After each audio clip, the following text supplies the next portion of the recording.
We're going to be checking in with a live feed of Attorney General Merrick Garland as he has a major announcement coming out of the Department of Justice. We're going to check in with that in a moment.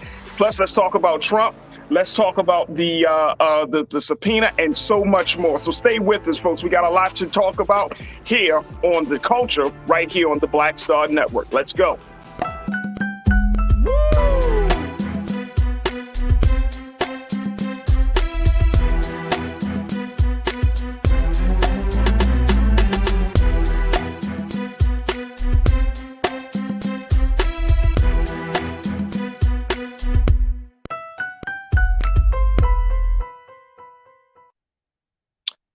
Peace, folks. I'm your host, Farajii Muhammad. Thank you so much for tuning into The Culture here on the Black Star Network.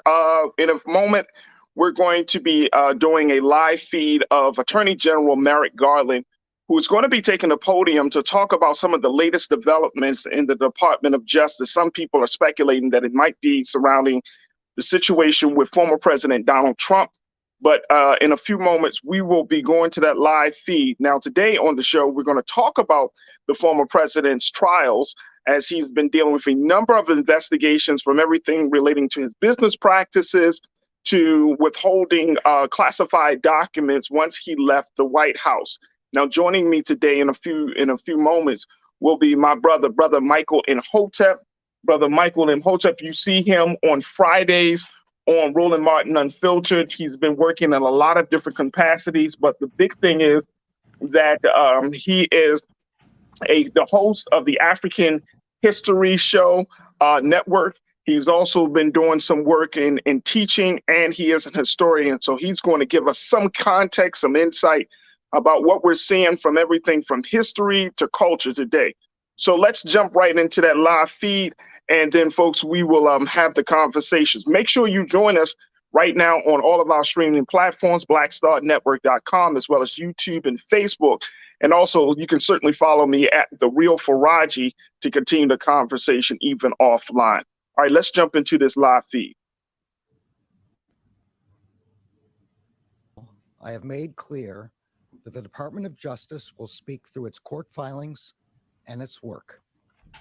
Just now, the Justice Department has filed a motion in the Southern District of Florida to unseal a search warrant and property receipt relating to a court-approved search that the FBI conducted earlier this week. That search was of premises located in Florida belonging to the former president. The department did not make any public statements on the day of the search. The former president publicly confirmed the search that evening, as is his right. Copies of both the warrant and the FBI property receipt were provided on the day of the search to the former president's counsel, who was on site during the search. The search warrant was authorized by a federal court upon the required finding of probable cause.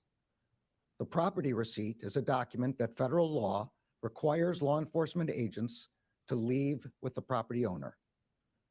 The department filed the motion to make public the warrant and receipt in light of the former president's public confirmation of the search, the surrounding circumstances, and the substantial public interest in this matter. Faithful adherence to the rule of law is the bedrock principle of the Justice Department and of our democracy. Upholding the rule of law means applying the law evenly, without fear or favor. Under my watch, that is precisely what the Justice Department is doing. All Americans are entitled to the even-handed application of the law, to due process of the law, and to the presumption of innocence. Much of our work is by necessity conducted out of the public eye.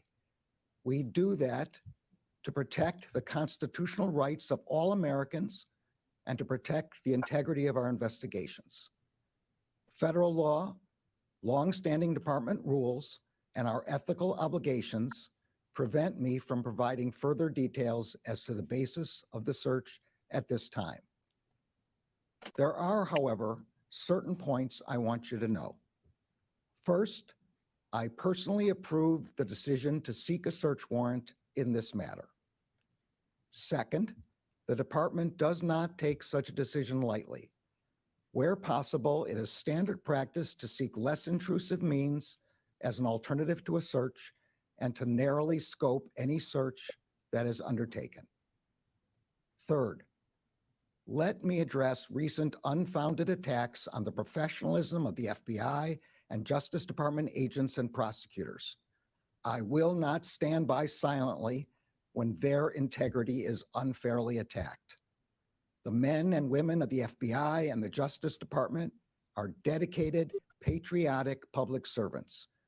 Every day, they protect the American people from violent crime, terrorism, and other threats to their safety while safeguarding our civil rights. They do so at great personal sacrifice and risk to themselves. I am honored to work alongside them. This is all I can say right now. More information will be made available in the appropriate way and at the appropriate time. Thank you. Attorney General, the former president said this is FBI agents? Thank you all for your questions, but as I said, this is all I can say at this time.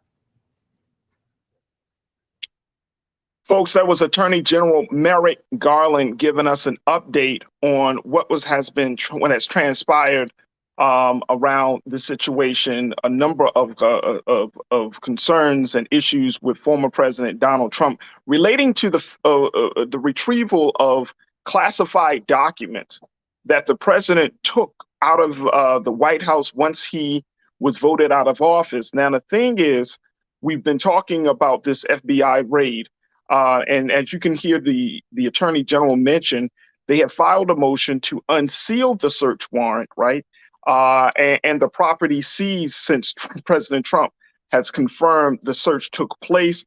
And this was all authorized by the Attorney General Merrick Garland. Now, it also came out in the news earlier today that there was a subpoena that was issued to President Trump months ago from the Department of Justice. In that subpoena, they asked the president to return those classified documents. He returned some.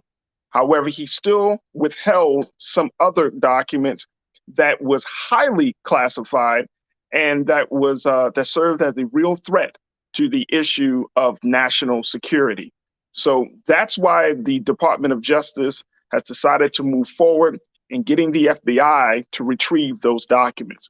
Here to talk to us about this situation and to give us some context as to what we're looking at, and more importantly, what should we expect as we move this whole situation forward, is my brother Michael in Hotep.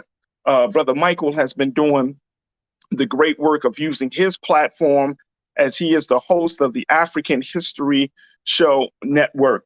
And it's live on, the African History Network show that can be heard live on Sundays from 9 to 11 p.m. Eastern Standard Time on 9:10 a.m. WFDF. And he's also an educator as well as a contributor for Roland Martin Unfiltered, and just an all-around good brother. Brother Michael, thank you so much for joining me today here on The Culture, brother. Hey, thanks for having me, brother Farajii. How you doing today? Oh man, I'm doing well considering the situation. So let's kind of break this thing down, man. Right.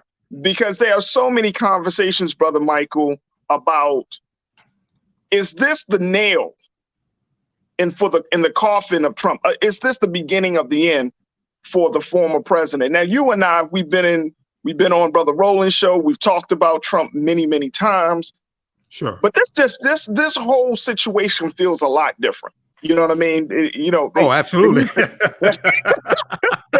It absolutely is a lot different. It feels a lot different. They used to call him Teflon Don. I remember that name, that stuck with him for years, brother Michael, calling him Teflon Don. Because there were so many allegations and accusations, and yet nothing would seem to stick. However, this feels different. Not only with that, like I mentioned, the subpoena that the president was given months ago to ask for those documents, he didn't fully adhere to that subpoena. And then he got this investigation happening in New York State with the state's attorney, Letitia James, our sister up there, around the attorney general there, around his business practices for the Trump organization. What is going on? Well, what's happening is this stuff is really catching up with Trump, and he's getting hit from all different directions at the same time. And this is what I said was going to happen. I said, you know, first of all, I wasn't sure if he was going to run for re-election, say like a year ago. I wasn't really sure if he was going to run for re-election, number one. And one of the reasons why I said that is because he's going to be hit with so many investigations. You have the January 6th committee, and we see what's coming out of there. And then also you have the Department of Justice doing their investigation as well, which goes even beyond the January 6th committee. You have the subpoena and these classified documents. Now, we found out back during earlier this year, back around February or so, about 15 boxes of classified documents that Donald Trump had in Mar-a-Lago. And they were recovered, but we didn't know that there were still documents that were classified that were not recovered. So we found out that, well, number one, there's an article from NBC News, NBCnews.com from August 9th, which would have been Tuesday, August 9th, 2022. Trump's legal team was in talks with DOJ this spring over records stored at Mar-a-Lago, attorney says. And this goes back to talks between Trump's legal team and the Department of Justice as recently as early June 2022 over these documents. And then we see the reporting from the New York Times today: subpoena preceded search warrant in push to retrieve material from Trump. So, and it was suspected by legal analysts and scholars that the search warrant was, number one, the last resort, because they could not get these classified documents through other means, through a subpoena. Okay, number one. Number two, it's suspected that these classified documents must be very, very important, very, very sensitive, because there's never been an FBI serving a search warrant on a former president's house. This is unprecedented. Okay, and also it's important to understand, and a lot of legal analysts have said this, as well as attorney Demario Solomon Simmons on Roland Martin Unfiltered a couple of days ago. He said this was not a raid that was conducted on Mar-a-Lago. This was the FBI serving a search warrant. Okay, a raid is when they come in 6 o'clock in the morning, kick down your door, ransack your house, things like this. Okay, this was not a raid. That's the language Donald Trump used to draw sympathy, because he's fundraising on this. Okay, but right.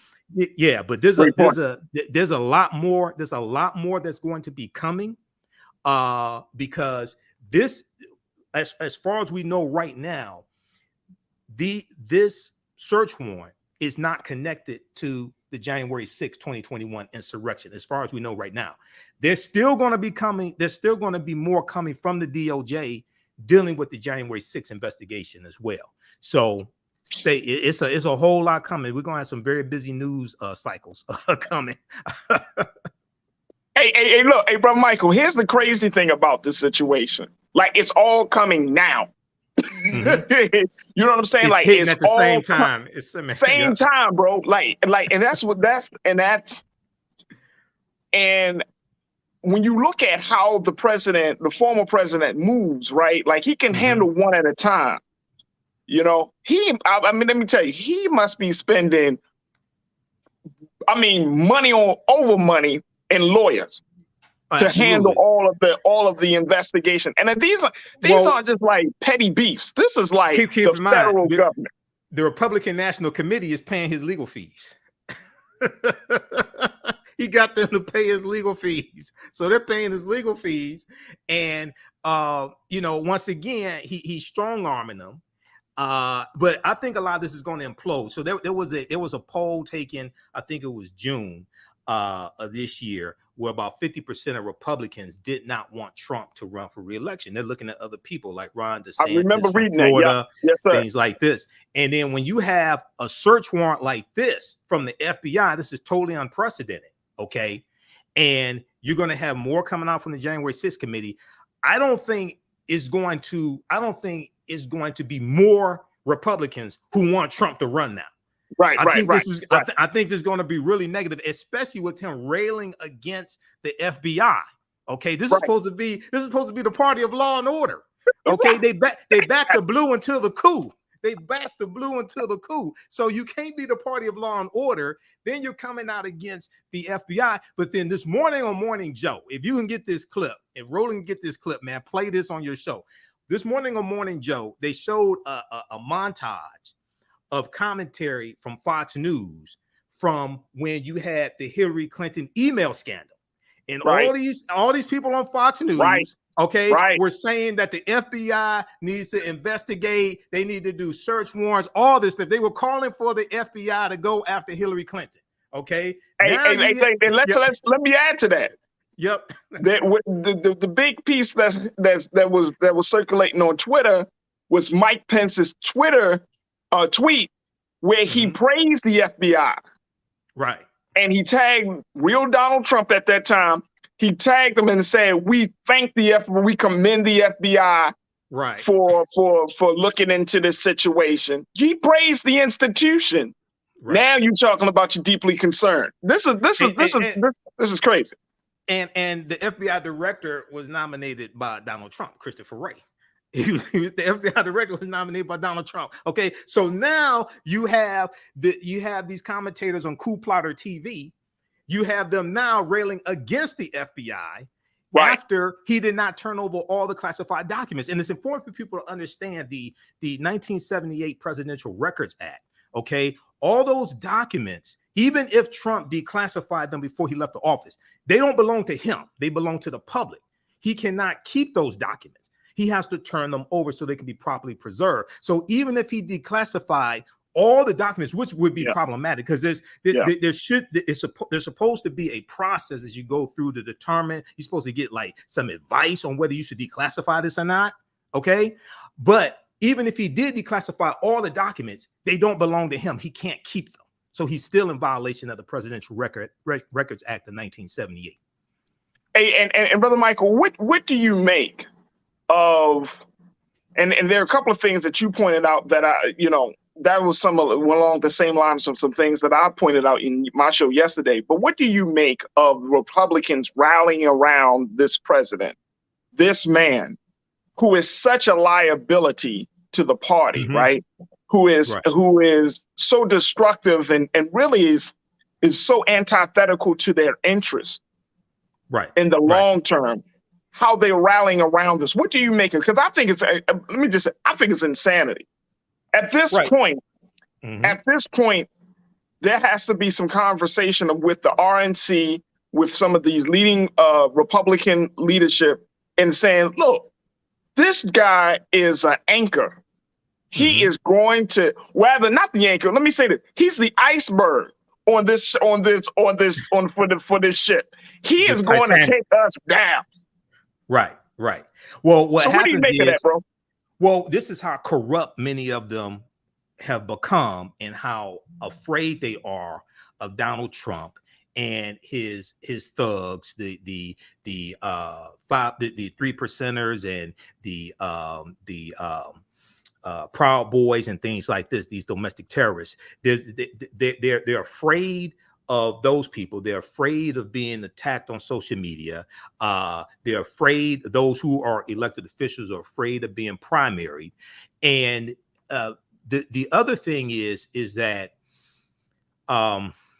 this is really a pivotal period in history. Now, I was never one of these people who parroted what corporate media said in MSNBC and CNN, and said that Democrats were destined to lose the House of Representatives and the U.S. Senate. I never bought into that. The reason why is, one, I studied the Democrats' record, and it's much better than Republicans. What Democrats have been able to get accomplished these 18 months or 19 months or so is much better than Republicans, number one. Number two, the way to frame this 2022 midterm election is not to frame it based upon the past 100 years of midterm elections, where except for 2 years, the party that controls the White House lost seats in the House and the Senate. The way that I frame this as a historian is that this is the first midterm election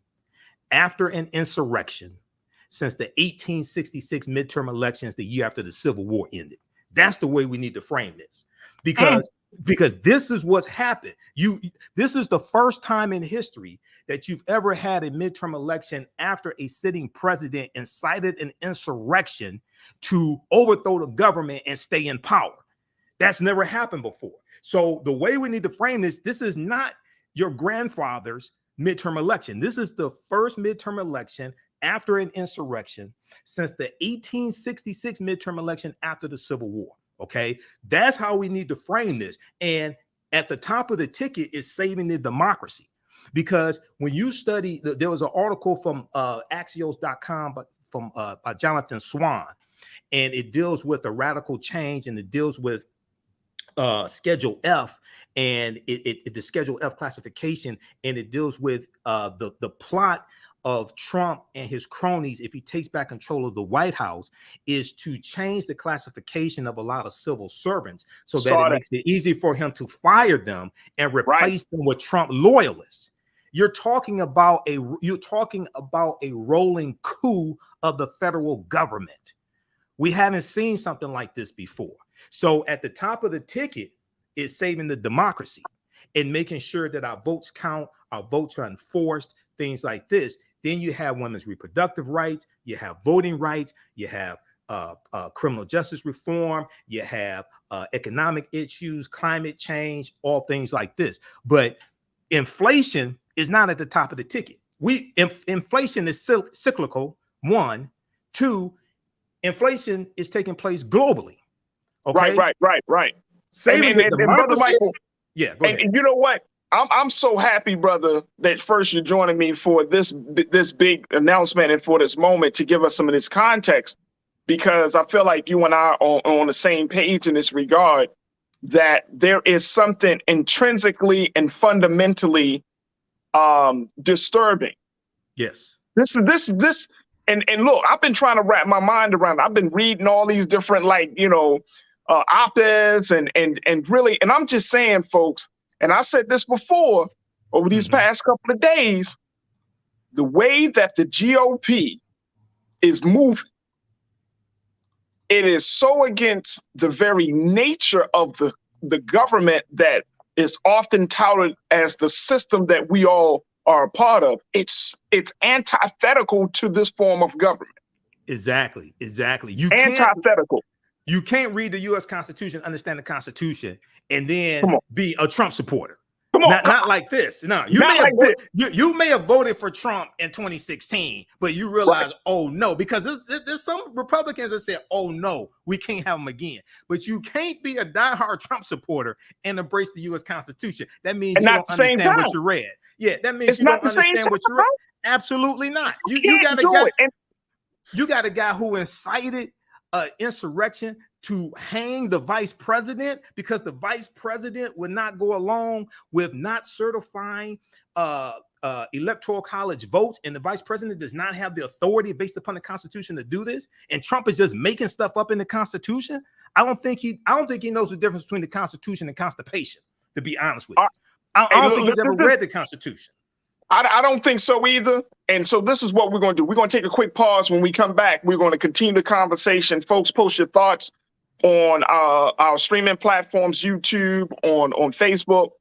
I'm going to play that. I want to play for you that montage that Brother Michael talked about from Morning Joe. We got it. We're going to play it, and we're going to get to your reactions. Folks, we've been talking about this very, very unprecedented moment of a former president under so much scrutiny,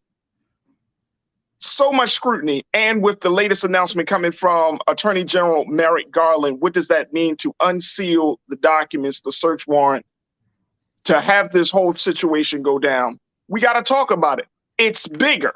It's so much bigger than what you, as Brother Michael said, you're talking about democracy is at stake here, folks.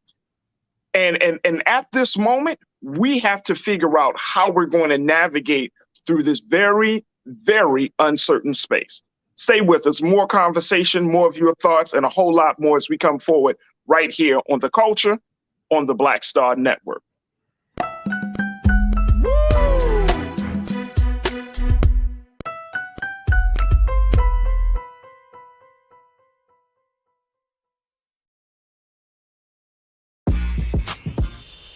When we invest in ourselves, our glow, our vision, our vibe, we all shine. Together, we are Black beyond measure. Pull up a chair, take your seat. The Black Tape with me, Dr. Greg Carr, here on the Black Star Network. Every week, we'll take a deeper dive into the world we're living in. Join the conversation only on the Black Star Network. I'm Deborah Owens, America's Wealth Coach, and my new show, Get Wealthy, focuses on the things that your financial advisor and bank isn't telling you, but you absolutely need to know. So watch Get Wealthy on the Black Star Network.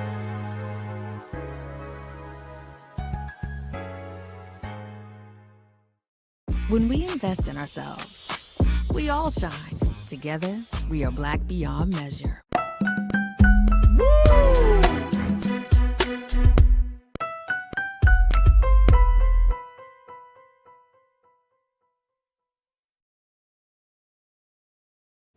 Folks, welcome back to The Culture right here on the Black Star Network. We have been having a conversation based on the announcement coming from the Attorney General Merrick Garland to give us some more details about that search of classified documents from former President's home, former President Donald Trump's home in Mar-a-Lago, Florida. We've been talking about the implications of this, and moreover, what do we expect moving forward as the former president is embroiled in a number of major investigations from the state government to the federal government, and what this all means for democracy. Now, we've been having this great conversation with my brother Michael Imhotep, who is the host of the African History Show, network show, and that you can definitely download and listen to that show, as well as he is an educator and historian, and he's providing his insight and analysis on this whole situation.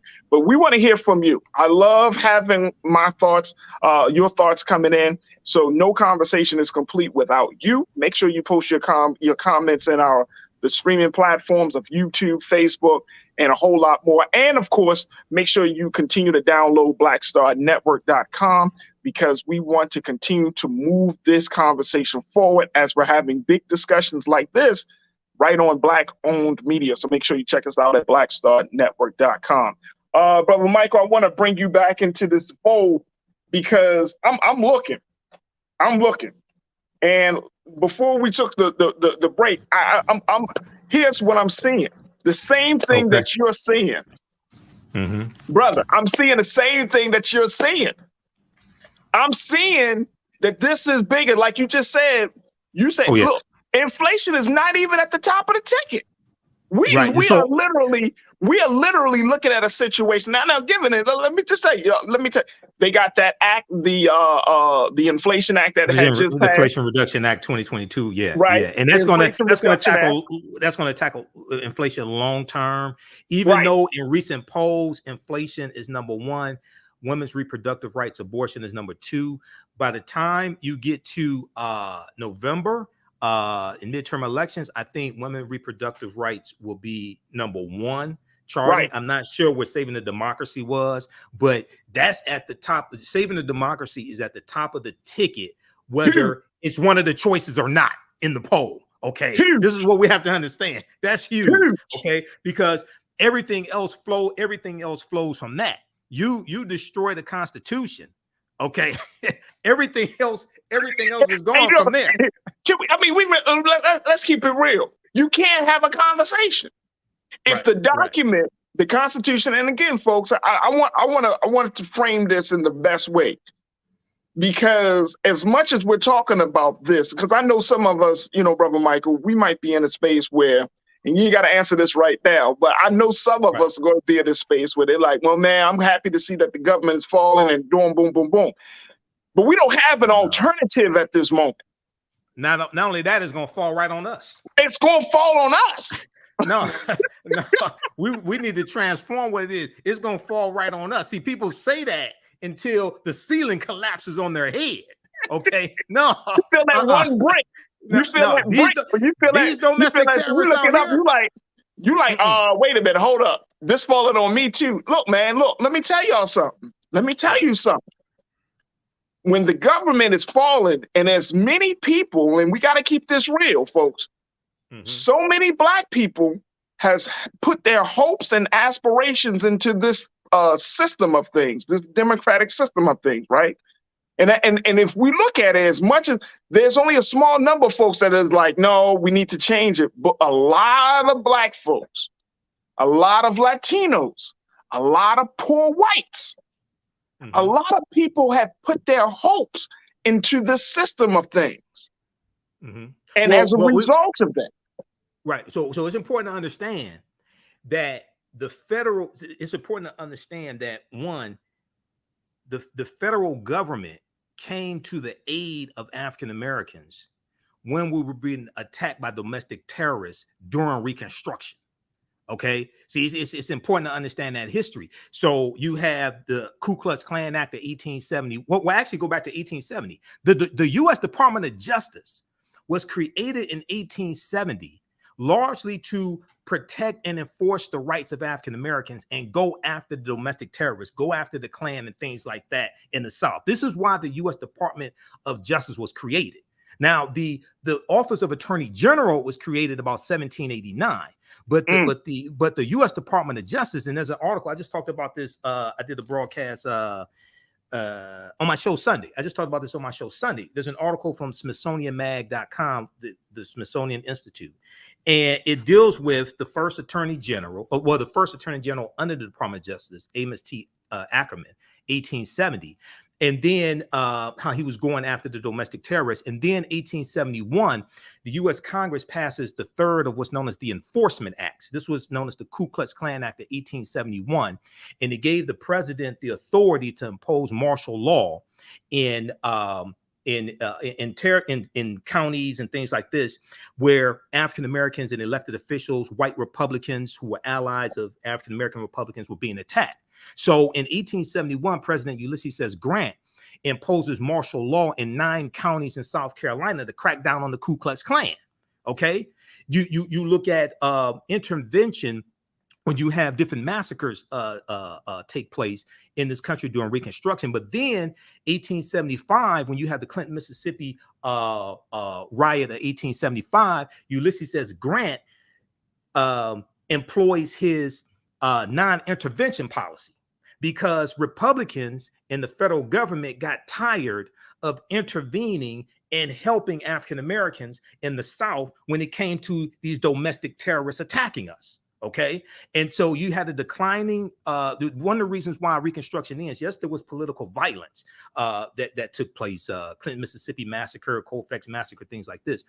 But also there was a declining commitment from Republicans to keep intervening in disputes in the South on our behalf, okay, towards the end of Reconstruction. This is something else that takes place. But you look at Brown versus Board of Education, 1954, U.S. Supreme Court case, which overturns Plessy versus Ferguson, 1896.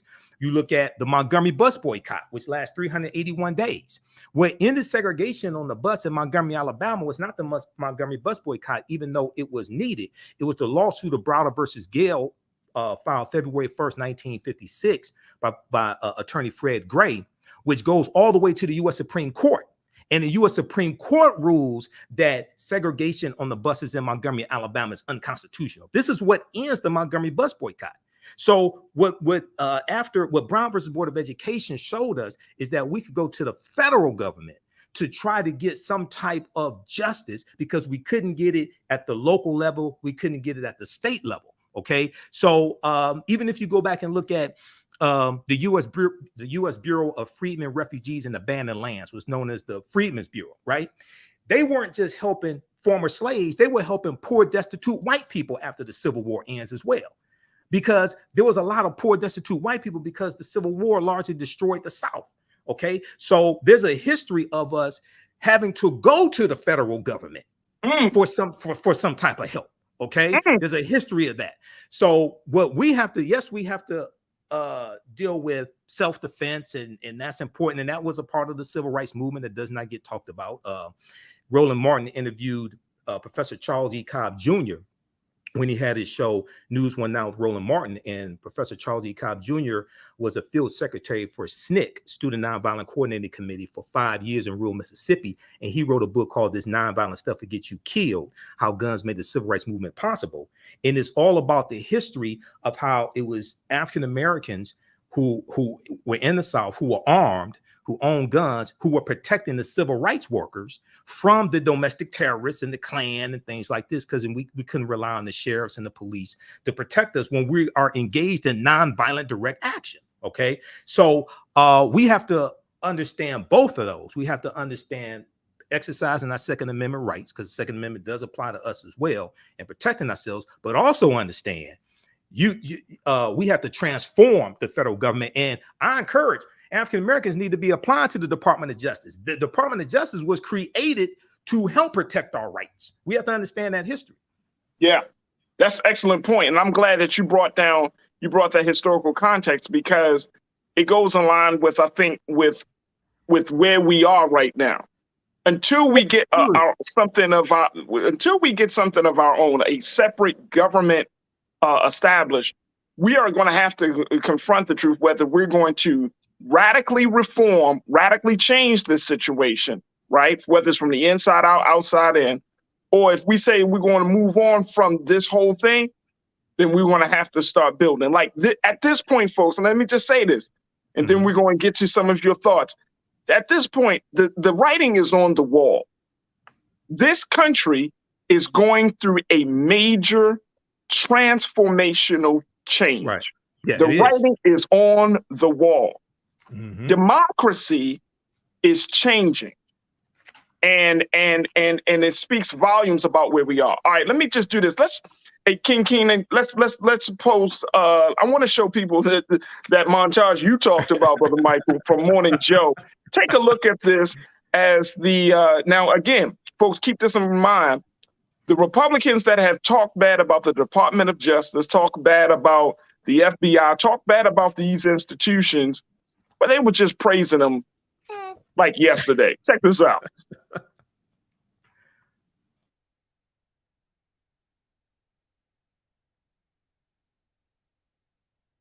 Taking the fifth, I think it's disgraceful. What happened? He pleaded the fifth, right? He pleaded the fifth.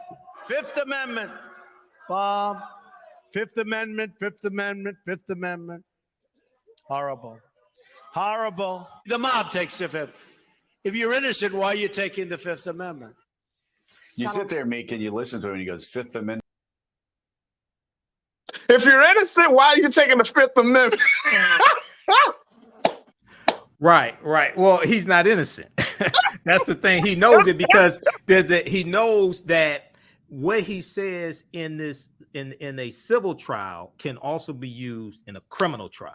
Right. Okay. So he took the fifth about 440 times. He took the Fifth Amendment about 440 times. And that's been this investigation with New York, just to give people some context. Yeah, that's been a separate investigation, folks. Right. The president's Trump organization is now being investigated for illegal business practices and financial misconduct. Right. Exactly. And inflating the value. He took the fifth. And the crazy part about this, Brother Michael, he's sitting across the table from Letitia James, the Attorney General.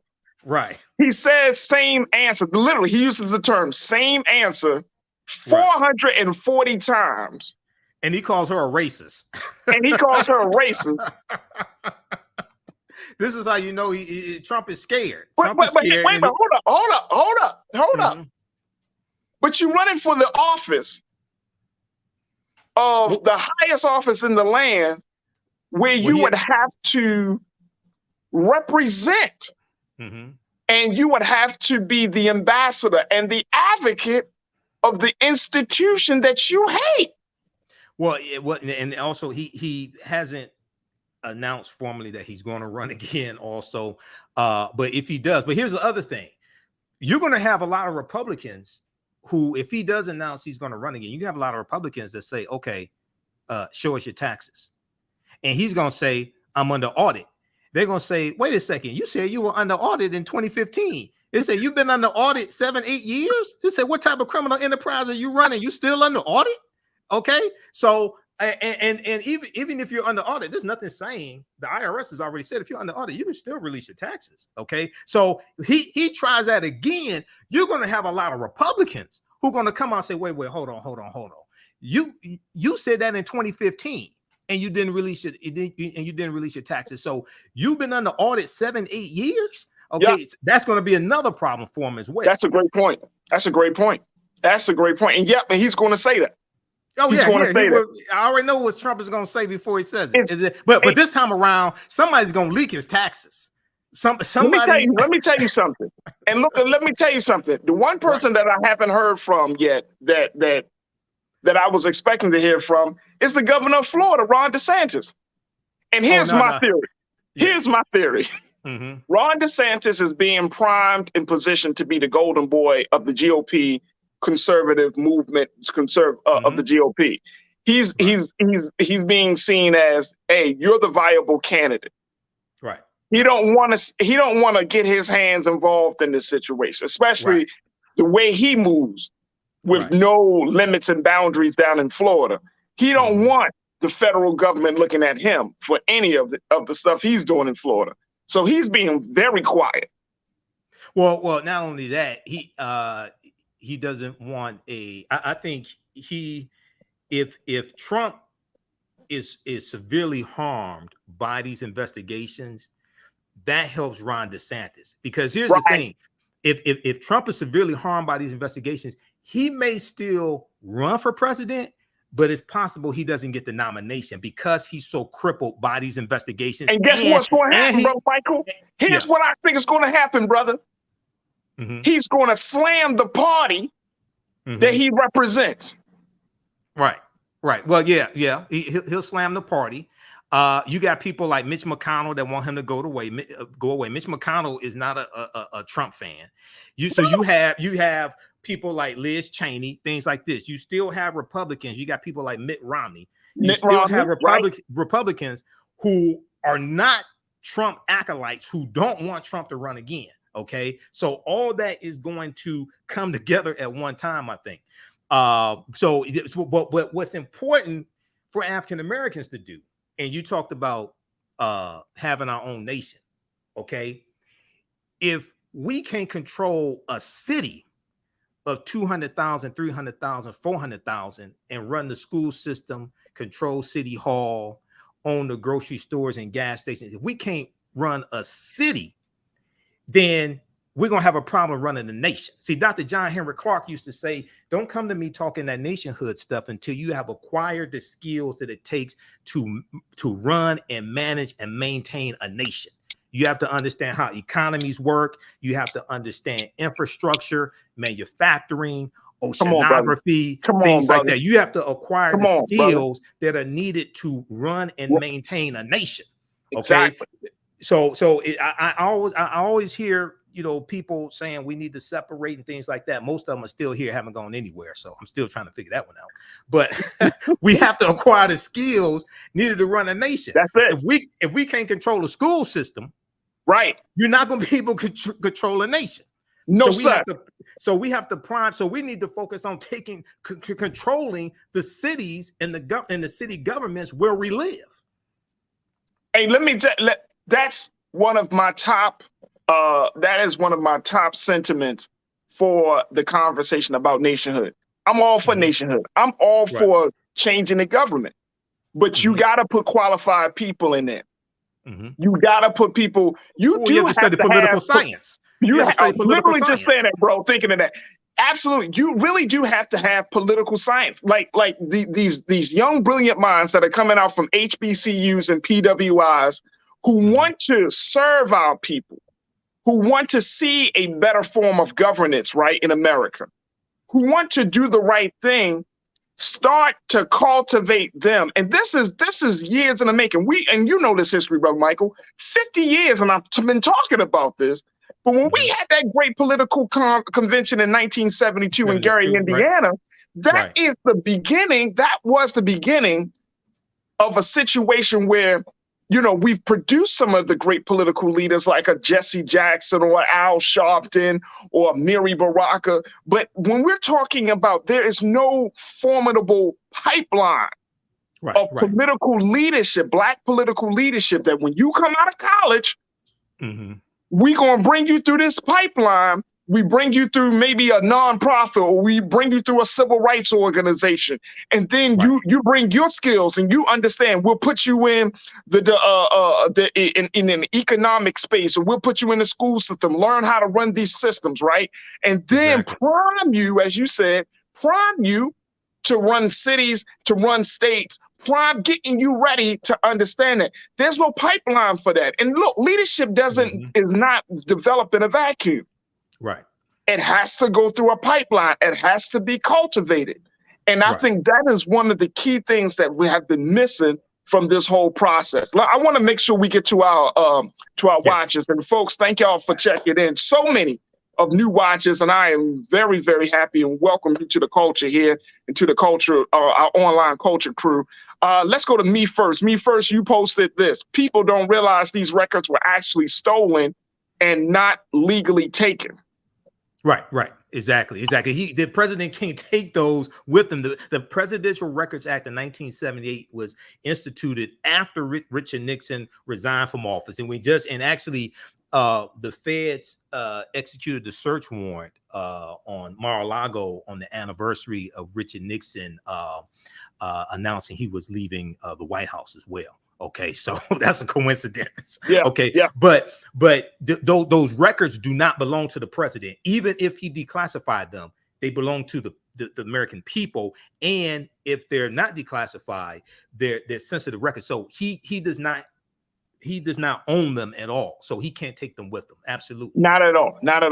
Janae, you said, Michael, can he really run? Why are we floating this rumor? We should be saying he's going to jail. Let that be the slogan. Well, we hope he goes to jail, but it's not going to be in the next year or so. So that's going to take some time. Even if he was indicted today, the trial probably wouldn't be for another year. So and then you have to get a conviction. You have to have a jury of 12 that conviction. So hopefully he goes to prison, but we have to make sure that we vote. Okay, and vote all these coup plotters out of office and make sure Donald Trump does not get elected as president ever again. Absolutely, or any elected office as far as that goes. Absolutely. Me First, Janae, thank y'all so much for your comments. Mingley, Natasha Surge, always good to hear from you. You said these Trump supporters about to go nuts. They already going nuts. Going nuts. And he's trying to frame the conversation. They are already going nuts. Let me just share with you what the former president had to say. Because, you know, of course, they're trying to frame the conversation, Brother Michael, where he's trying to frame it where it looks like it's an attack on him versus the fact. And I want to make sure, okay, let me just share this with you. This is what President Trump, he just put this out a few moments ago to the Merrick Garland Attorney General's news conference. He said, quote, I continue to ask, what happened to the 33 million pages of documents taken to Chicago by President Obama? The fake news media refuses to talk about that. They want it canceled. What the hell are you talking about, sir? 33 million documents. Where would you put 33 million pages of documents taken to Chicago by President Obama? Come on, what the hell are you talking about, man? I don't know. What? Hey, Brother Michael, this thing getting to him so bad, he's disconnected from reality. I mean, real talk. Yeah, I don't know what he's talking about, where he got that information from, but I do know that he increased the penalty to, I think, 5 years in prison for mishandling classified documents and things like this when he was in office after, after the Hillary Clinton email scandal. So he could get caught up by, a policy he put in place. He increased the penalty for mishandling classified documents, things like that. So, but what I really want people to understand, getting back to your point about a political infrastructure, this is something that I've been talking about, and I teach a concept called political self-defense as well. We have to have an internal infrastructure that educates African Americans politically, economically, historically, and on law that's independent of a Republican or Democratic party. Okay, I'm neither Democrat nor Republican, but I sure as hell ain't stupid. I do study policy in the at least at the federal level. Democrats' policies are much better than Republicans, but we have to have an internal infrastructure that educates us on these topics. We cannot wait on a political party to come educate us on why the midterm elections are important or the issues in the midterm elections. We cannot wait on that. Okay, we have to understand what's at stake and take the fight to them as well, and educate our people, mobilize our people. And I'm all for it. We should have the Democratic Party should put money in the community and outreach and all that stuff. Too much is at stake to wait on them to do the right thing. Okay, no doubt. We have to educate our people. And one of the things I encourage people to do, and I talk about this on Roland's show, go to whitehouse.gov. Whitehouse.gov is a really, really good resource. It's the official website of the White House, number one. All the press releases, fact sheets, all that stuff is at whitehouse.gov. And they have a 19-page document there that shows how the policies of the Biden-Harris administration are benefiting the African-American community. And I'll find it here in just a second. So you can go ahead. Sure. Let's take some more comments really quickly. Let's go back to the comments very quickly. Brother O. Sampson. You say, can we just take this Trump down already? Jeez. Yeah. Well, that's going to take time. Hey, look. I don't know about y'all. I want to see. In the name of my man, in the words of my man Franklin Saint, brick by brick. I want to see it fall brick by brick. Oh yeah. Absolutely. Brick by brick. Well, it's happening in this. I want to see orange toupee hair by orange toupee hair. Right. Well, look, man, I want to see. But here's the thing. Though. Here's the thing. As much as we can, and I'm not trying to make light of the situation because there's still so much at stake, and this is why it's not just about one man, folks. Exactly. Please, let's not get into a space and say if Trump is out, because this is the narrative that I think the Democrats are going to take on to, that if we get Trump out, we can go back to business as usual. The system needed to be uprooted and disturbed and shaken. The system needed to do this, to go through this process, right? We need to have we use the term reckoning right now to talk about the race issues in this country. But if you define the term reckoning, it talks about a universal change, the reckoning, the system, the way that the government is structured in this country. It needs to go through a purification process. We need a thorough reconstruction. It needs to go through a reckoning where we can see the loopholes, the fallacies, the cracks in the foundation, because there are so many different people in this country. There's so many interests in this country. So for me, I want us to go through this, right? We got to go through this in the best way that we can. That's going to protect our interests and our rights. But I'm not mad that we're going through this, because enough is enough. Yeah, we can't keep going through. We can't keep the poor, the middle class. We can't keep holding up the weight of the corrupt decisions made by the rich. Not all, but most. I mean, by the rich. Right. We can't keep carrying corporations on our backs. Right. We just can't keep doing this. And then Go ahead, Go ahead, brother. Sorry. Yeah, holding Trump accountable, number one, and not just Trump, but also his cronies, holding them accountable is one of the reasons why it's so important for Democrats to maintain control of the House of Representatives and the Senate. Number one. Number two, the transformational policies. You look at the $1.9 trillion American Rescue Plan that provided funding for schools to open back up and paid for hiring more teachers and having smaller classrooms. There was $46.5 billion for rental assistance for renters as well as landlords. There was stimulus money. There was the $4 billion in debt forgiveness for African-American farmers, Latino farmers, and Asian American farmers, Native American farmers. Now, even though you had lawsuits from white farmers who were jealous, and that's being blocked and tied up in court, no Republicans in the House or the Senate voted for the American Rescue Plan. It's important for people to understand this. When it came time to rescue America from COVID-19, rescue the economy, open schools back up, no Republicans voted for that bill.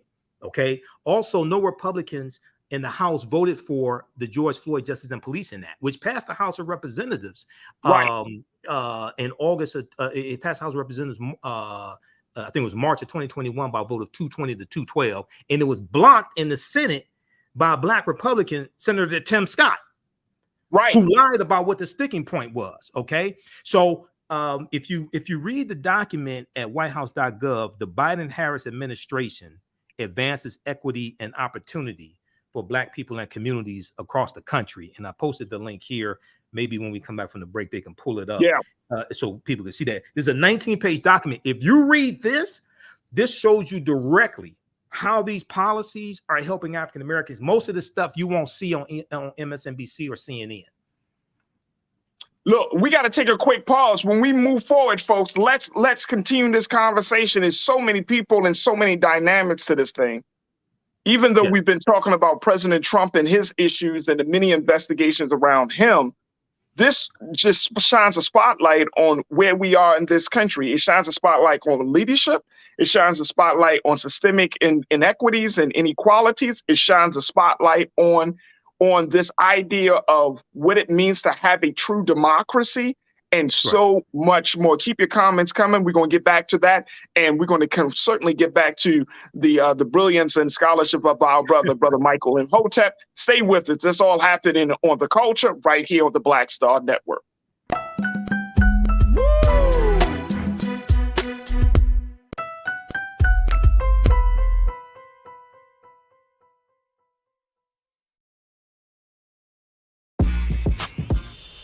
When we invest in ourselves, our glow, our vision, our vibe, we all shine. Together, we are Black beyond measure. Pull up a chair, take your seat. The Black Tape with me, Dr. Greg Carr, here on the Black Star Network. Every week, we'll take a deeper dive into the world we're living in. Join the conversation only on the Black Star Network. I'm Deborah Owens, America's Wealth Coach, and my new show, Get Wealthy, focuses on the things that your financial advisor and bank isn't telling you, but you absolutely need to know. So watch Get Wealthy on the Black Star Network.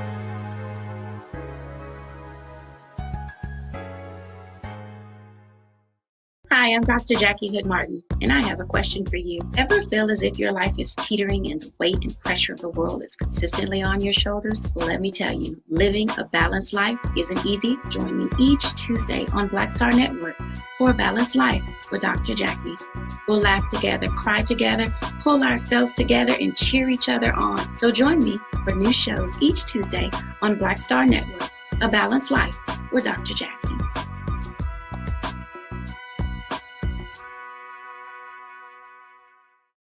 When we invest in ourselves, we all shine. Together, we are Black beyond measure.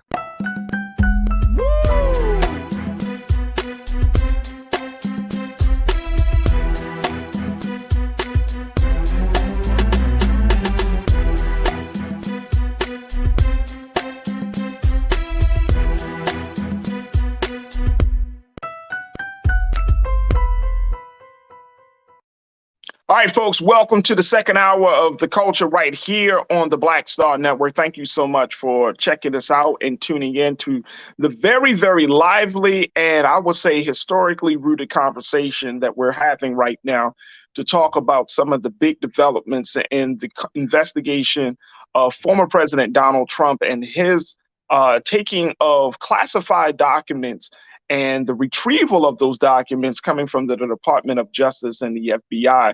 Now, earlier today, Attorney General Merrick Garland had made the announcement saying that he authorized for the search warrants to be unsealed to let us know what was to let us know what was being retrieved. And most importantly, it also came out that the New York Times reported earlier today that there was a subpoena sent to President Trump and his lawyers about these documents, and that the president only gave a few of the documents back, but there were still some more highly classified documents that were missing from the boxes that the president took from the White House. And so as a result of that, those documents being high in nature, highly classified, very sensitive, and as the Department of Justice has put it, served as a threat to national security, the decision was made for the FBI to search and seize those documents. So this wasn't a raid, folks. This was not a raid. President Trump knew that because of him not following orders, because of him not following the law, that this was going to happen. This was not a raid, folks. This wasn't like, you took documents that should have stayed in the possession of the National Archives. These documents should have been returned. So I don't want us to get into a space of calling this a raid when the president and all the other interested parties knew that a day would come when the FBI and the Department of Justice would move forward. And why wouldn't they? Right, exactly. Why wouldn't it?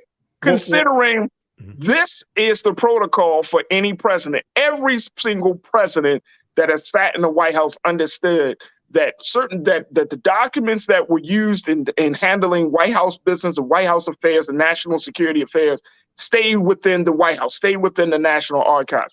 Every president except this one, unless you're trying to cover up something, unless you're trying to hide something, unless you're trying to constantly invoke the Fifth Amendment to show that you're not complicit in some type of foolishness. Oh, you did invoke the Fifth Amendment quite a number of times.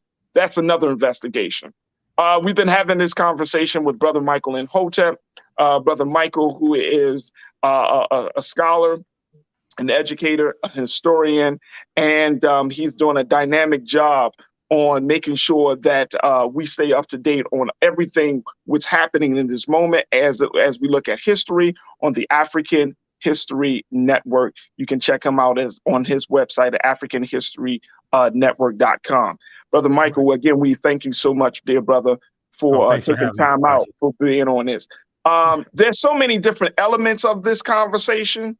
Yes. That I think that as you're like unfolding and I'm listening and I'm learning, because there's certain things that I didn't know. So I'm so happy that you're helping us to give us some historical context, brother. Real talk. You know what I mean? I tell people, I'm host of the show, but I don't know everything. So because I don't know, I'm bringing people who do know some stuff onto the show for the benefit of us all. But I want to get back to some of the comments because people, Brother Michael, are really starting to see, and we're really having some very, very more important conversations in our community about the state of our government. And I think that this is healthy. Right. And like you said, we should, brother. We really, really should. Nisa, always good to hear from you. Nisa, 1971, you say, this is the republic designed by rich white men for rich white men. The democracy we all imagine we live in does not exist per se. We can create one, but let's not be disillusioned about today's issues. Yeah, I think that's the point that I think that's what you and I are working on trying to do, to trying to break us out of this illusion that this system, as we speak of it right now, is a system that we can continue to put our hopes and aspirations in. That Well, this we have to system, transform we it. got to Yeah. recognize that this system is falling. Yeah, it has to be transformed. First thing we should do is read the U.S. Constitution, because that's the foundation. Because a lot of us don't understand the Constitution, haven't read it. There was a article from CBS News.com from January 19th, 2021, which was the day before Joe Biden and Kamala Harris were sworn into office, and it deals with how most Americans don't know what's in the U.S. Constitution, don't understand the U.S. Constitution, don't know simple things like how many seats are in the U.S. House of Representatives, different things like this. Okay, 435 seats in the U.S. House of Representatives, and that's based upon the last census, which determines how many seats in the House of Representatives each state has. That comes from the census. First census taken in 1790. It was the U.S. Constitution that created the U.S. Census. Okay, so. And it talked about how this could be catastrophic for society, because you have a lack of understanding of civics, and what happens is the elite always manipulate the poor, ignorant masses. The elite always manipulates the poor, ignorant masses, and this is what we saw January 6, 2021. We saw domestic terrorists incited by the traitor-in-chief Benedict Donald sent to the U.S. Capitol building, and they said we were invited by the president of the United States. First of all, the U.S. Capitol building is not the president's building. The White House is the president's building. He can't invite you to the U.S. Capitol building. That's a separate branch of the federal government. That's the legislative branch. That's Schoolhouse Rock. I'm a bill on Capitol Hill. That's just basic misunderstanding of the U.S. Constitution and the powers of the executive branch of government and the legislative branch of government. And now a lot of these dumbasses are catching cases. There have been about 850 of those domestic terrorists who've been arrested and charged, and they're being prosecuted now. If they understood the U.S. Constitution, they would understand the vice president does not have the authority to throw out electoral college votes that have been certified by the electoral college. If so, Vice President Joe Biden would have done so when he presided over the certifying of the electoral college votes, the 306 electoral college votes that Donald Trump won. He would have thrown those out. Right. Okay. So great point. This is just basic misunderstanding of civics. Right. So this is why African Americans, why we have to understand what I call political self-defense. In politics, is the legal distribution of scarce wealth, power, and resources, and the writing of laws, statutes, ordinances, amendments, and treaties, their adoption, interpretation, and enforcement. And politics impacts economics, okay, as well. Politics shapes the economy and the laws that your Black-owned business operates within and has to navigate through. Okay, so all this comes together, but the foundation is African history and culture. And this gives us our VIPs, our values, our interests, and our principles, our self-esteem, self-development, self-worth. And this teaches us how to engage in economics, how to engage in politics. So we have to have a synthesis of all three of these, as two of my teachers, Professor James Small and Dr. Leonard Jeffries, correctly teaches us. Absolutely. Absolutely. Let's go back to the comments. Jawan Yvette. Jawan, you said, I keep saying this midterm is all hands on deck. We have to come out in 2020 numbers or more. Yeah, I think so. But here's the thing about the whole voting thing for the midterm. The thing is, we have to come out on all hands on deck. But I think we need to be really intentional, folks. We're seeing what's at stake here, right? And if you are in your respective districts, states, and all of those places, and you haven't, like, for example, you haven't had your primary just yet, and your primary is coming up. Like, be intentional. Like, it can't just be the vote thing. Like, oh, we just need to vote. I mean, come on, folks. It just can't be. It's got to be. Okay, how are we going to put some money into these into behind our vote? It's got to be. What are the policies that we're going to be pushing? We're not. No. We're setting the agenda. Don't let somebody come in front of you and just be like, we want better schools, better roads, and we're going to lower crime. And it's like, okay, who doesn't want those things, right? So, Right. I mean, be very intentional about what is it that you want your representative, your elected official to do. You come to them with your ideas, your issues. Don't just Your agenda.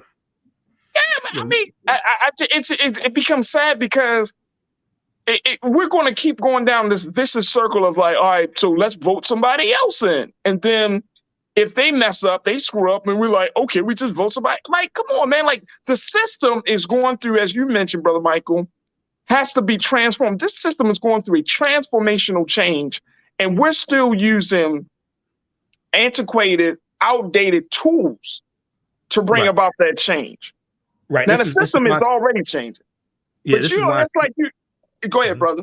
Yeah, this is why it's important to understand local politics, because Republicans are better at messaging and teaching about local politics, city, county, and state government. And this is why when you look at, for instance, how they've manipulated critical race theory, and they've refashioned what critical race theory is, and they have created this umbrella that they mislabel critical race theory, and it deals with all the things, conversations that they don't like about race, racism, white supremacy, the history of slavery, things like this. So they put it all underneath this umbrella of critical race theory, and then they have their various nonprofit organizations and things like this to educate white parents on how to organize and run for school board offices, run for school board positions, show up to school board meetings, start promoting banning books, things like this, create these culture wars. And that it evolved partly out of the fight dealing with COVID-19 requirements and restrictions in the schools. And then it evolved to banning books. It evolved to attacking critical race theory, fueled by Fox News. Okay, there was a 16. Everybody should read this. There was a 16-page. I got to pull up my critical race theory file folder. Actually, there's a 16-page pull up the file, expose. Doc. There's a 16-page expose from NBCNews.com that deals with the whole history of how critical race theory became an issue in schools and with school boards, okay? And it's funded by dark money groups. It's fueled by Fox News. And this is going to be we see this being a big issue in the midterm elections, but they're focused on all these culture wars, transgender bathrooms, transgender athletes, banning books, critical race theory, things like this. Now, when it comes to fighting inflation, Republicans have nothing for you. When it comes to protecting women's reproductive rights, Republicans have nothing for you. When it comes to police reform, criminal justice reform, basically they have nothing for you. Okay, but they want to fight these culture wars. All right, we got to be smarter than that and really understand how these policies impact us. So that's why that fact sheet, I think Keenan said they have the fact sheet. I could just show that to you quickly. That's from White House. Yeah, hey, Keenan, let's pull up the fact sheet so we can take a look at this very quickly. Here it is, folks. Yeah, okay. So fact sheet: the Biden-Harris administration advances equity and opportunity for Black people and communities across the country. Now, this one was last updated February 28th, 2022. It doesn't include the Emmett Till anti-lynching bill, which took 122 years to get a federal anti-lynching bill passed. It doesn't include that. It doesn't include the Judge Ketanji Brown Jackson. It doesn't include the plan for the 300 strategies they released to deal with 90 federal agencies to deal with racial inequity across federal governments. It doesn't include that, but it's 19 pages. It breaks down the American Rescue Plan. It deals with the $5.8 billion that HBCUs gotten funding in 2021, which is a record amount of funding. It deals with the infrastructure bill, the $1.2 trillion infrastructure bill. That's on page 2. How it says reversing decades of disinvestment through the bipartisan infrastructure law. It'll replace lead pipes, like in places like Flint, Michigan. when you had the Flint water crisis, there was a study that came out that showed how there were 3,000 communities across the country that had higher lead levels in their water than Flint, Michigan. Okay, this right here will replace those lead pipes. Something else, in addition to increasing access to good paying jobs, because the infrastructure bill is going to create a lot of jobs. Something that doesn't get talked about a lot is starting to repair the damage that the interstate highways did when they ran through African-American communities. This is part of this infrastructure bill, reconnect Black neighborhoods divided by legacy highway infrastructure and other resources to finally give Black communities a fair shot at the American dream. When you look at Buffalo, New York, and the top supermarket and that shooting that took place a few months ago, yes, sir. That is in an area, an African-American area that was devastated, that the expressways ran through and separated the community. Okay, so there was because of the U.S. Interstate Highway Acts in 1952 and 1956, it drove 41,000 miles of interstate highways across the country. They ran through about 1,600 African-American communities, wiped out a lot of our businesses, wiped out homes that we own, things like this. And we're still feeling the effect of that. The infrastructure bill helps to start that repairing and that process. So read this here. It goes through category by category. It talks about helping African-American farmers. It talks about saving African-American owned land, things like this. And this is just basically the first year, because they came into office January 20th, 2022. So this basically just deals with the first year. There's still a lot of other things they've accomplished that's not in this document. Absolutely. Absolutely. And see, this is why it's important for us to even, like back to your point, Brother Michael, you mentioned looking at the Constitution, being more informed about how government works, right? And getting connected with resources. I know we still have some people in our watch, in our audience, whether it's for the culture, whether it's for Roland Martin Unfiltered, just in terms of Black Star Network. We try to say, oh, no, y'all talking all this the white man system type stuff. And why should I stay connected to the white man system? Because it's in the system that we live in. Don't use the white man's money then. don't use the white man's money then. And this is no shade on those that are fighting to establish other systems and other ways on how to deal with things. But we got to look at the reality for what it currently is, not what we hope for it to be. The fact is, we are a part of this system. We are part of a democratic system, a capitalist system. We are part of a meritocracy. We are part of all of these different systems. So why not be more informed and more educated about how to navigate through this system, and so that what we can find as this is the great conundrum facing Black people in this country. You can still operate in an established system while starting a new system. There have been tons of history shows that while one system is going under great trial, like the American political system is currently, this is the opportunity. It's like in business. I'll never forget reading stories of businesses. Whenever there's a major calamity in business or in the country, corporations look at that calamity and not see it as a setback, but they see it as an opportunity. I've read stories, Brother Michael, just for using this as an example. When Hurricane Katrina hit our people down in New Orleans, you know what they did? They say, okay, the water is going to recede. But once that water dries up in that land and people are moved out, we're going to start to invest in that area because that area is going to be ours. They see opportunity in the midst of tragedy. I know it's not, and that's part of being a capitalist, right? You see dollars in the midst of people's pain. But my point is that we have to look at this tragedy, look at all of that is happening in this country, and say, okay, where is the opportunity for the marginalized, for Black and brown? Where's the opportunity for poor people? Where's the opportunity for us to get to be seen and heard? Where's the opportunity? There are big opportunities right in front of us, folks. Well, yeah, this is understanding the factors in the environment that impact your economics, impact your business, things like this. These environmental factors are always changing, and you have threats and you have opportunities, things of this nature. So we have to take advantage of that.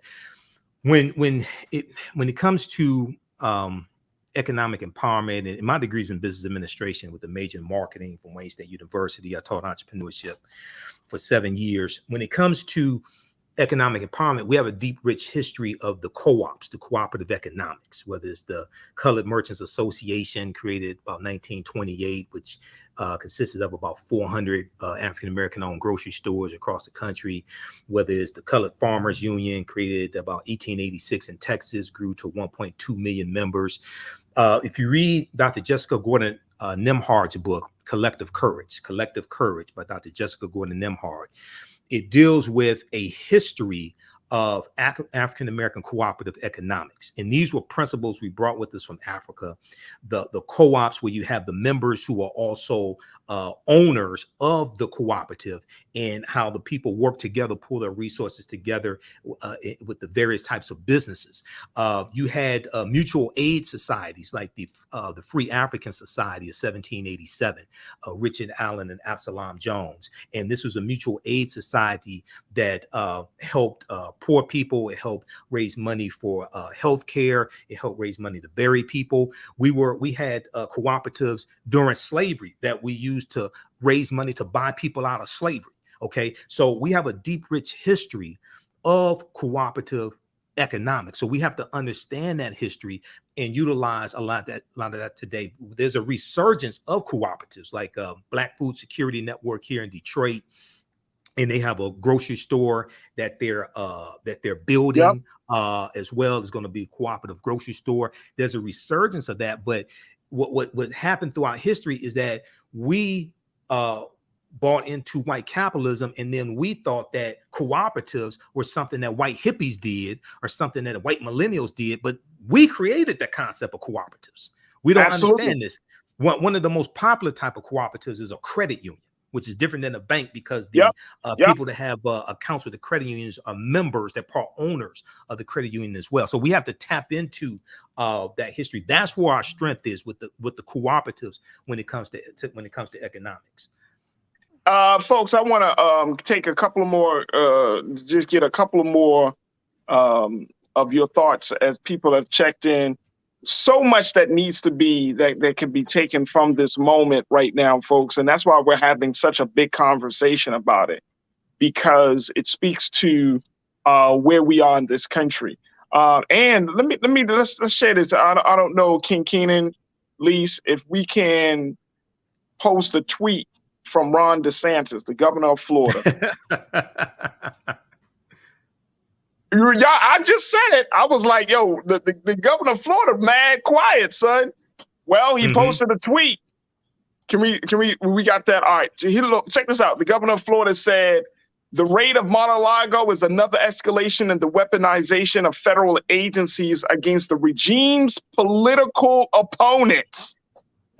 While people like Hunter Biden get treated with kid gloves, now the regime is getting another 87,000 IRS agents to wield against its adversaries. Banana Republic. I'm telling you. Hold on. Hey, Mike. Oh, go ahead. Go ahead. Go ahead. I'm just. Well, he's falling in line. He's falling in line. Right. Then this is the same guy that's created a police force to monitor elections. This is the same guy who sent sheriffs to the home of a doctor who was dealing with COVID-19 protocols and precautions, if I remember correctly, that he disagreed with. So he sent the sheriff to her home. So this is more of these Republican talking points that were supposed to be the party. They were supposed to be the party of law and order. Okay, the 87,000 IRS agents there to crack down on people who haven't been taking their taxes, paying their taxes, especially the wealthy. Go after some of these people who were stealing money from the PPP money, things like this. And the IRS has been understaffed. Okay, it'll help process refunds faster, things like this. So when you hear the party of law and order not want more IRS agents, when you hear them talking, he calls this a raid. That one, number one, it wasn't a raid. It wasn't a raid. Number two, they're getting back classified documents that Donald Trump did not give up. Michael, this is the part, folks. This is the part that I just don't get, and this is why it's destructive. Listen to the language of the governor. Right. Regime. Weaponization. Let's put this back up here. I want us to do this, man, because this is going to get ugly, folks. Listen to the language. The weaponization of federal agencies against the regime's political opponents. It's designed to be inflammatory and incite a lot of the coup plotters, incite a lot of these domestic terrorists. And you know what's just going to incite, Brother Michael? A civil war. Civil war. It could lead to that, but I don't think it's going to turn out the way they think it's going to turn out. No, that's what I'm saying. I'm just saying it's not going to turn out to right. You got a different. See, this ain't the Trump administration. This isn't the Trump administration. Okay, this is not the Trump administration. I'm just saying the GOP. The GOP right now is off the rails, right? And if they don't get themselves together, this shit is going to go bad very quickly. Right. Well, that's what I'm saying. That's all I'm saying. Well, you use this language, bro. You know, as you know it, and I know we study communications. We understand the power of words. You start to use certain language like regimes, weaponization, and you're going to look. I know.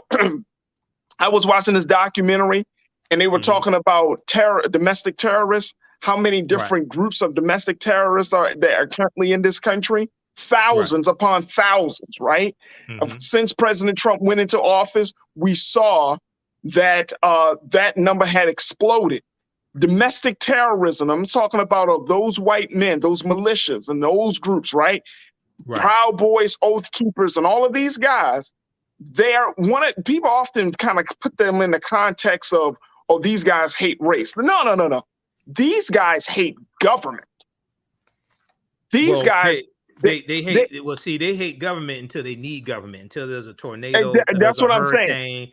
They hate government. A lot of them hate race also, but they hate government until they need the government. That's what I'm saying. That this is an like the whole militia. And I was listening to a podcast about this, and I can't remember the podcast off the top of my head, but they were talking about the history of some of these militias, and they're anti-government. Well, that's the part I don't understand. Like, why are you speaking to a sentiment that is not in support of where you are? Well, one of the reasons why is because when they say they're anti-government, one of them has to do with the government, historically, the federal government helping African Americans. Number one. Number two, it has to do with the fight between the federal government and states' rights, which goes back to the U.S. Civil War and the Reconstruction era. All this is a continuation of the Civil War Reconstruction. This is what this really is. When you hear them talking about, especially the southern states, these former Confederate states, talking more about states' rights, they were infuriated by the 1964 Civil Rights Act, which changed the lives of a lot of these Southern segregationists. They were infuriated by the 1965 Voting Rights Act. Okay, because if you go back and you look at 1870 and the 15th Amendment, these Southern states started putting policies in place to get around the 15th Amendment to suppress the African American vote. And this is right around 1870 that they start having felony disenfranchisement, meaning that they start passing laws where you lose your voting rights if you have a felony conviction. That's going to start right around 1870 when with the 15th Amendment that guarantees the right to vote for African American men. All right. And then when we go and we look at what happens, Florida was the first state where Ron DeSantis is. Florida was the first state to have poll taxes in 1889, which means you had to pay a tax to register to vote. And this was designed to suppress the African-American vote. Then in 1890, you have what's known as the Mississippi State Convention of 1890, where they rewrote the state constitution to impose poll taxes and literacy tests to suppress the African-American vote in the state where African-Americans were the majority of the population. The white man that presided over the state convention, his name was Solomon Saladin Calhoun. He was a white county judge, and he said, we came here to exclude the Negro. And this is what they did. What they did in Mississippi became known as the Mississippi Plan, and it became adopted by other southern states. South Carolina, Louisiana, 1898, Alabama, 1901, Georgia, North Carolina. They go through and rewrite their state constitutions. Louisiana institutes the grandfather clause in 1898, which states that if your grandfather could not vote prior to 1867, that means you can't vote. Okay, so this was a way to get around the 15th Amendment and not hurt poor white men, and many of them who were illiterate, who couldn't pass a literacy test. Okay, so they're coming up with ways to get around the 15th Amendment of the U.S. Constitution to suppress our vote. And then the African Americans who were elected to Congress, a couple in the Senate, but also elected office. Because during Reconstruction, there's about 2,000 African-American men that get elected to public office during Reconstruction. The majority of the state legislature in South Carolina were African-American men. Okay. Most of them all get wiped out, get knocked out of office because our vote is suppressed. Well, the voter suppression bill, starting with Senate Bill 202 in Georgia. Okay. What Georgia did with Senate Bill 202 is being copied by these other states, but this is being funded and crafted by one of the groups is Heritage Action for America, which is the sister organization to the Heritage Foundation. Heritage Action for America and Jessica Anderson, who's their executive director, got caught on tape. She was speaking to a group of donors in Arizona. MotherJones.com exposed this and released the recording. And she said it was her organization that crafted Senate Bill 202, and they're crafting these boilerplate legislations that are making their ways through state legislatures to suppress the vote. Latinos, African Americans, Asian Americans, things like this. So we see history repeating itself, but we have the hindsight of history, and we have to. This is why voting is so important, to vote these people out of office. Okay, to protect ourselves. Yeah. Hey, look, we're going to take another quick pause. When we come forward, folks, let's talk about, let's continue to kind of, get your thoughts, but we're going to just share some final thoughts around this situation. Because there have been, like I mentioned, there are so many different elements to this conversation. But one of the big things, folks, is that we are in a very, very unprecedented time. Yes. History is being made as we speak today, and we have to determine and figure out what our history is going to be moving forward. So we're going to continue the conversation, get some final thoughts from you, get some final thoughts from Brother Michael, and so much more. So stay with us. You tune into The Culture right here on the Black Star Network. We'll have that conversation when we come forward.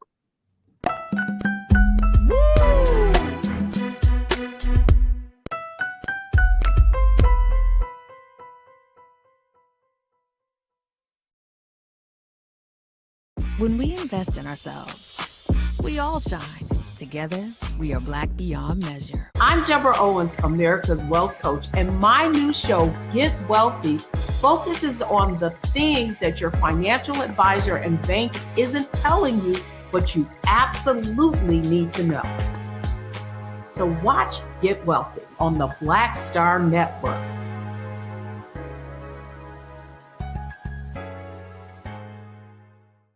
Hi, I'm Dr. Jackie Hood Martin, and I have a question for you. Ever feel as if your life is teetering and the weight and pressure of the world is consistently on your shoulders? Well, let me tell you, living a balanced life isn't easy. Join me each Tuesday on Black Star Network for a Balanced Life with Dr. Jackie. We'll laugh together, cry together, pull ourselves together, and cheer each other on. So join me for new shows each Tuesday on Black Star Network A Balanced Life with Dr. Jackie.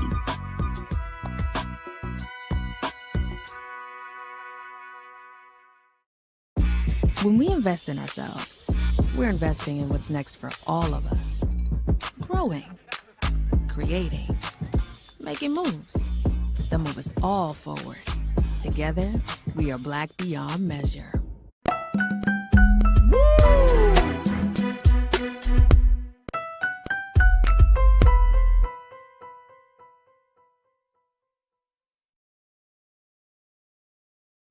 Folks, welcome back to The Culture here on the Black Star Network. I've been having a very, very great, just an awesome conversation with our guest panelists here today, Brother Michael and Hotep, who's been, you've seen him on Roland Martin Unfiltered, and I'm so happy that my brother was able to spend some time with us this afternoon to give us a historical context, to give us his analysis about what we're looking at and what we're expecting to see. As you know, the latest news coming out of the Department of Justice and the Attorney General Merrick Garland that was made earlier today, stating that, they're taking unprecedented steps to retrieve some classified documents, highly classified documents that are in the possession of former President Donald Trump in his residence in Florida. And so we're having this discussion to start to poke holes in this idea that this was first a raid, this wasn't a raid, having the discussions at the implication of this move by the Department of Justice and the FBI. And now I wanted to, as we have a few moments left, and the discussion has been so lively, Brother Michael, and let's bring him back in. The discussion has been so lively, brother, that we just kind of threw away everything else on the page for our show. But it's all good, because you know why? Because, I know, and like, when you have major moments like this, and so many people have been checking in on the chat, on the YouTube, Facebook side. When you have major moments like this, it causes us to pause, to have a reflection moment, a moment of clarity, to look at these things and to say, okay, not just what's happening, but, I've been talking about this idea of long-termism, which is that consideration of future people that are coming up behind us. Well, I'm thinking about my son. I'm thinking about my daughter. I'm thinking about, me too. Know what I'm saying? Like we're in a position where we could really turn the tide on how this country operates, right? And I feel like this is a very, very important place in history. And as much as you have laid out so eloquently, where this country has gone historically, the gains that the country have made, the setbacks that we have experienced, one thing is for sure, that history and gains and progress cannot be made unless people make the decision to say enough is enough. We're going to make history. This is what I thought about, when the Forward Party announced, and this is the third party option that was announced by Andrew Yang, and Whitmer, both Republicans and Democrats. I read a piece by Jamel Bouie. And Jamel made it of the New York Times, and he just slammed this idea, like, boom, it's not going to work. The system isn't designed for this. Boom, and it hasn't worked. He looked at history, and I said to myself, but isn't history full of accounts of people who weren't confined by what was done yesterday? Isn't history a testimony of the impossible? Well, a lot of it. So what you look at is you see laws and policies create circumstances and conditions. Then movements are created to address those circumstances and conditions, to get laws and policies put in place to address the circumstances and conditions. So when we look at the Republican Party was founded in 1854 as a backlash to what's known as the Kansas-Nebraska Act of 1854, which allowed westward expansion of slavery. So a lot of abolitionists like Frederick Douglass were incensed by this. So the Republican Party was created to be the counter to the Democratic Party at the time. Then 6 years later, November 1860, their candidate for president becomes president-elect, Abraham Lincoln. Well, South Carolina fears that Lincoln is going to free the slaves. So South Carolina is the first state to secede from the Union, December 20th, 1860, 6 weeks after Lincoln becomes president. Then it's going to be followed by other states. And then you have the attack on Fort Sumter, April 12, 1861 in South Carolina which was a federal stronghold to get the federal troops out of South Carolina. This is what triggers the U.S. Civil War. Okay. So you have policies creating conditions. You have a movement coming about to address the conditions, and you have the abolitionists fighting to end slavery, things like this. So, yes, that's true. Now, what we have to understand is when you talked about voting, one of the things that we miss when we talk about voting is voting is a continuous process. It's not a one-time event. Number one, you don't just vote to get people put into office and get policies put in place. You also have to vote to protect the gains that were made. And this is something that people miss. If we understood what was at stake in 2016, we would have stopped Donald Trump. Donald Trump only won Michigan, Wisconsin, Pennsylvania by 78,000 popular votes. Okay. We would have stopped Trump because Trump reversed a lot of the policies from the Obama Biden administration that were beneficial to African Americans. He attacked and weakened the Affordable Health Care Act. He stopped the investigations into the patterns and practices of police departments. Okay, he reversed Obama's 2016 initiative not to renew federal contracts with privatized prisons because Trump was financially backed by Core Civic and Geo Group, which are two of the largest privatized prisons in the country. They donated almost $600,000 to his 2016 campaign. When he became president, he reversed that initiative, and they got more lucrative contracts, especially contracts to house migrants coming to this country. So if we understood history and understood Richard Nixon in 1968, who ran on the platform of law and order, this was part of the platform that Donald Trump ran on in 2016. So you don't just vote to get policies put in place that have been beneficial for you. We also have to understand the concept of protecting gains. And it's not always what somebody can do for you. It's also understanding how to block and stop what people are trying to do to you as well. This deals with understanding political self-defense. Okay. Yeah. And secondly, very quickly, African Americans, we should be focused on taking over the Democratic Party, not trying to start a third party. That's where most of us are. We should be focused, but see, it takes a different mindset to think about taking over the Democratic Party and fashioning it into what we want it to be. Okay, but and to that point, Brother Michael, I mean, you're saying it takes a different mindset, right? It does take a different mindset, you know. And look, I like the idea if Black folks said, you know what, we're going to create a different party. Right. And if we're going to call, you know, I had this conversation with some of my culture crew members a couple of weeks ago. They said, well, come up with the Black Party or the Black Justice Party. Like that, because you know why? Here's this. As much as you share with like the history, right, this is a pivotal and fertile ground. I'm speaking of the time that we're currently living in. This is fertile ground for radical change to take place. Fertile ground, because dissatisfaction is high, because people are yearning for something different, because there are so many interests, right, where the American political system can't speak to all of these interests and to the diversity and to the growth of the country. This is fertile ground. This is the stuff, folks. Again, going back to my idea that some people see tragedy, other people see opportunity. This is fertile ground right now for us to say, where can we do it? Now, you might laugh at Andrew, and I'm not saying you, Brother Michael. I'm just saying people might say, oh, Andrew, you ain't crazy. I see it as an opportunity, a sign that, look, if they can come together and put together a little political action committee talking about running some candidates in November and possibly having a presidential candidate by 24, what's stopping us from being in that space? What's stopping us from saying that we can't do something?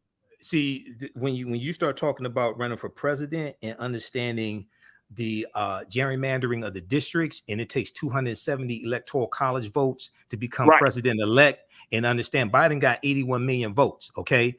There was only 16.9 million of those votes came from African Americans, because there's only 30 million African Americans registered to vote.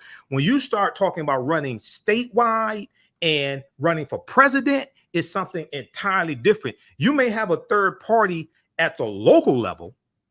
You may have slates and things like this at the local level. When you start talking about president, you have to understand how the electoral college actually works, okay? There's not enough African Americans registered to vote to get a president elected in a third party by themselves. 61% of Biden's votes came from white people. It was 49 million white people that voted for Biden. I know a lot of people think the majority of his votes came from African Americans. No, it wasn't. He got 81 million votes. Only 30 million African Americans registered to vote. Okay, 16.9 million voted for Biden. When you start talking about on a national level, it's entirely different. We can become a third force because, see, like you have the Progressive Caucus in the Democratic Party. We could become a very powerful third force in the Democratic Party, just like the Tea Party became a very powerful force within the Republican Party. The Tea Party was not a separate party. When they went to go vote, okay, there was the Republican candidate who was a member of the Tea Party. That was a faction within the Republican Party. Look, let me just tell you, we could start there. I'm not saying we jump out there, but you know what I'm saying? Like, but we can start there. And here's my point on that, brother Michael. My point is realizing that you have power, that we don't just have to be consumers of politics, but we can be producers of new political thought. We don't just have to, we have power, right? And here's why I'm pushing back on a lot of, and this is just my understanding, folks. This is Black Star Network. You know how I keep it 100, y'all, and we can have a diversity of views. But I'm pushing back now on Black folks, Black leaders, Black politicals, just saying, all right, just go out and vote. Man, no. Yeah, no, you can't. I'm pushing back on that. No. Let's not, because that's conditioning, especially for the next generation. It's conditioning young people to think that all they got to do is just pull a lever, cast a ballot, and then they wait for change. I'm not waiting on no mystery God to save me in the falling of America, brother. Right. Yeah. You have to I'm not waiting. I can't wait on that. I can't wait. Either we gonna get out there and get this shit popping, or we not. It's just right. You have to understand policy. You have to understand what the candidates advocate for. We have to have our own agenda as well, based upon an understanding of politics and history. But also, there's engagement that takes place after the election is over with, and that's the part that a lot of us miss. The election is the end of one process and the beginning of another process. But very quickly, before we run out of time, brother Farajii, I just wanted to talk very quickly, a couple minutes about my 2 online history classes I teach on Saturdays and Sundays. I've been studying history for 30 years. I'm a historian. Visit my website, theafricanhistorynetwork.com, theafricanhistorynetwork.com. On Saturdays, 2 p.m. to 4 p.m. Eastern Standard Time, usually, I teach ancient Kemet, the Moors, and the Ma'afa. Oh, there we go. And then you can scroll down and it'll show you the class. On Saturdays, I teach ancient Kemet, the Moors, and the Ma'afa, understanding the transatlantic slave trade, what they didn't teach you in school. This is a 10-week online class. This time around, we're going to do 12 weeks. We deal with thousands of years of history and what leads up to the transatlantic slave trade taking place. Okay, I do a PowerPoint presentation. We have book references, articles, video clips. There's a binder that I teach from. This is going to transform the way you think about history. Okay, you can scroll back up because it has the information right above that. Come on. And then it has the link there. The class is on sale $60, regularly $130.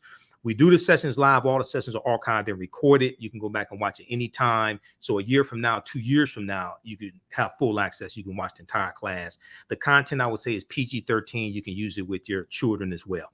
On Sundays, 2 p.m. to 4 p.m. Eastern Standard Time, normally I teach from the Civil War to the Civil Rights Movement and Black Power, 1865 to 1968. It deals with a lot of history that we talked about today. And if you scroll down a little bit more, we have the second class.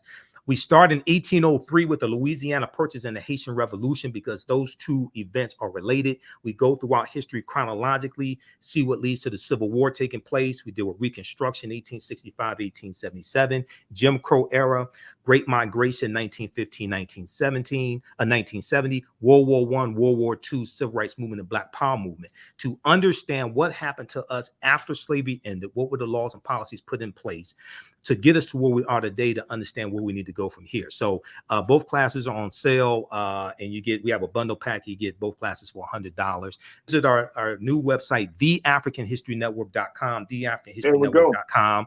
And this helps us keep doing the research, stay on the air, keep broadcasting, pay some of the bills, etc. So I look forward to seeing you all in class this weekend. Hey, Brother Michael. Yes. You are my brother, man. You are my guy, brother. Oh, thanks, No, Farajii. seriously. Thank you so much, brother. You know, this conversation and the way that we had this conversation could not have happened without your scholarship, your brilliance as part of this. Really, really sharing and providing some context. And this is why we need the Black Star Network. This is why we have these conversations, man, because, you know, when you're talking about shaping Black thought, with Black people, you got to hit us with the history. Yes. You got to hit us with the analysis. You got to hit us with the, you know, with the present, with the present events, like all of it has to, you know what I mean? So because we need a context, man. We need to have a full understanding. And I think today, so many people have been streaming, have checked onto the live stream, and they have been loving the discussions, brother. And so, you know, I really want to thank you on behalf of my team here at The Culture. We thank you so much. For having me. And I'll be on Roland Martin Unfiltered on Friday also. I'll be on Roland Martin. There we go, man. You know what I mean? This is the brilliance of Black Star. So, you know, Brother Michael, I thank you so much for your brilliance and your leadership and your scholarship. But most importantly, brother, thank you for just doing the great work that you're doing, which is teaching history and putting it in a way that we can all understand it. Thank you, thank you, brother. I got to bring you back on, my man. Absolutely. Let me know. Absolutely. Absolutely. Yes, sir.